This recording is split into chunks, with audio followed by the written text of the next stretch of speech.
Last week, we brought you the story of Daisha Kelly, a Las Vegas woman facing eviction. She told us she was the mother of 3 girls who were also featured in the story, and her story generated a lot of interest and donations to her Gofundme account.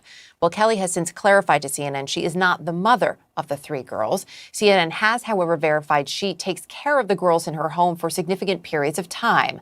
This is a complicated story. It still has many unanswered questions. I want to bring in now my colleague Nick Watt, who's been covering Kelly from the beginning for CNN. So, Nick, as I said, still a lot of questions. But what do we know right now about Daisha Kelly's story?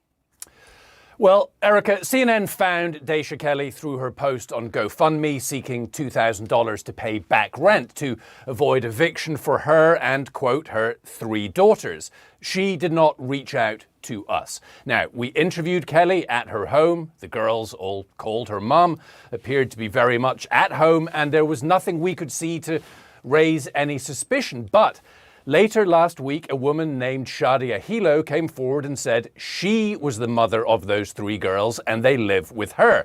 Obviously, we investigated immediately, and yes, Shadia Hilo is their mother. We have seen the birth certificates, and now we know that Daisha Kelly is dating the girls' father. She spends significant periods of time caring for the girls at her apartment.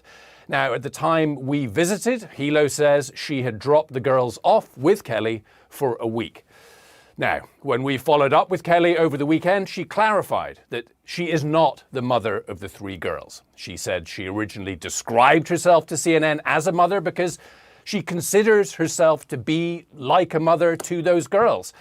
Shadia Hilo is understandably upset that someone else claimed to be the mother of 3 of her children she also cares for.